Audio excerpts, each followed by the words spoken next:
you get out in the country, you'll see that road make a curve like that. And what you'll know then is that you're following the township line. And you have one township on the right side. A lot of states will name those townships. And you have one township on the other side of the road. Kind of interesting, isn't it? Now, we go from the townships then, and we start coming down to a smaller size here. And each of those townships consist of 36 sections of land. Each section contains 640 acres, and each section is actually 1 square mile, or you could say 1 mile square. It's 5,280 feet there, 5,280 feet here. If you take 5,280 feet times 5,280 feet and divide by the number of feet in an acre, 43,560, and you should have all those numbers memorized, and we'll look at those again when we go to the math section. Divide that by 43,560, you will get, guess what, 640 acres in a section of land. Now you may ask me, you say, Tom, you don't look at that. It's numbered 1, 2, 3, 4, 5, 6, 7, 8, 9, 10, 11, 12. That's an odd numbering system, isn't it? It starts in the west, or in the east, goes to the west, and then drops down and comes back again. Well, there's a reason for that. When they were surveying the sections here, they were surveying it on horseback. And guess which direction they came from? They came from the east. So they're going from east to west. So they surveyed section 1, section 2. When they got to section 6, they didn't ride 6 miles back here and start over. They just dropped down to number 7 and came back and forth like this. It's saved on horse flash, saved a lot of travel time. You get the idea.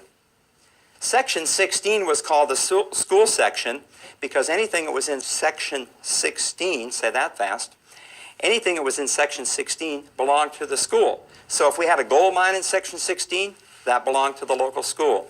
If there was lots of forests there, that belonged to the local school.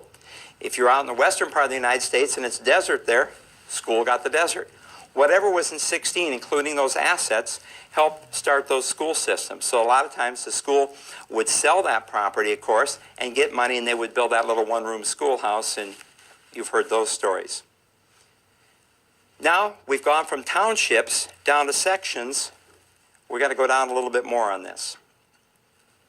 The sections are going to be divided into half and quarter sections. And you can see by the drawing here that we've got a 20-acre section here, 10 acres. We've got 40 acres up here.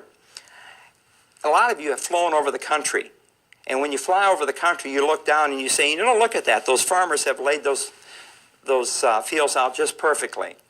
Well, it wasn't the farmers. It was the fact that they're under the rectangular survey system.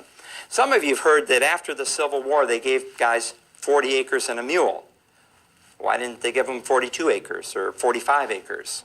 Well, the 40 acres was part of the rectangular survey system. That's why that happened. When they came out to the western United States, they would homestead 160 acres. And that was interesting, too, because the people on the East Coast thought, man, if you gave somebody 160 acres in New Jersey, they could run quite a farm. But if you give somebody 160 acres in the middle of Arizona, there's not much there but desert and cactus.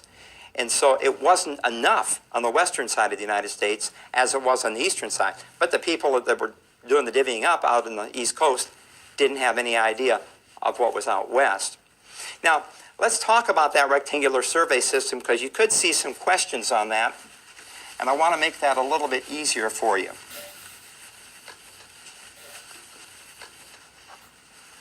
We have that section of land. And remember, it was 1 mile by 1 mile.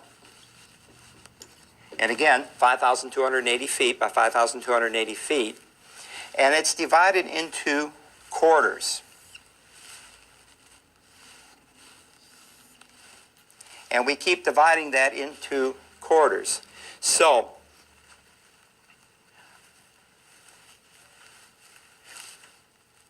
we have 160 acres here. We have 40 acres here. We have 10 acres here.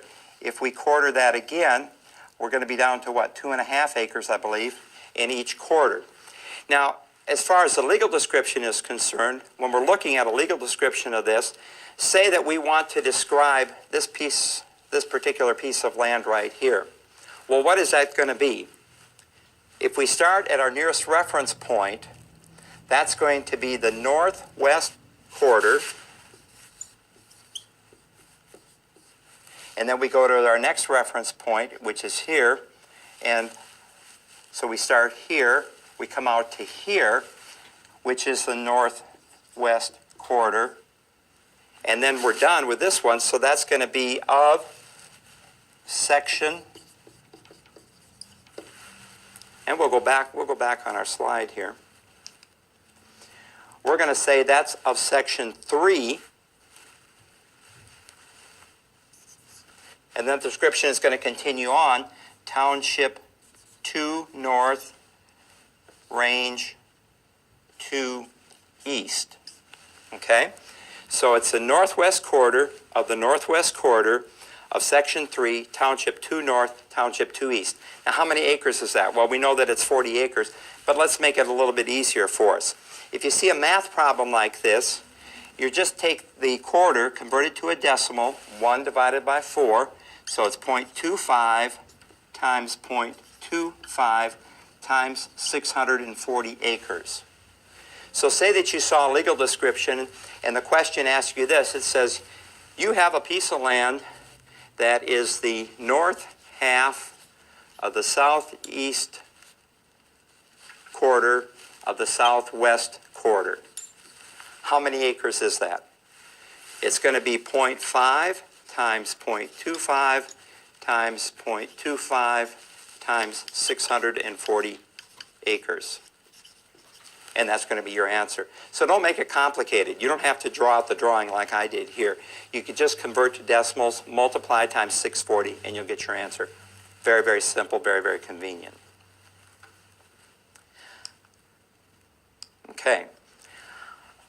Before we move into tax benefits, I want to talk about one of the federal laws that you should be aware of.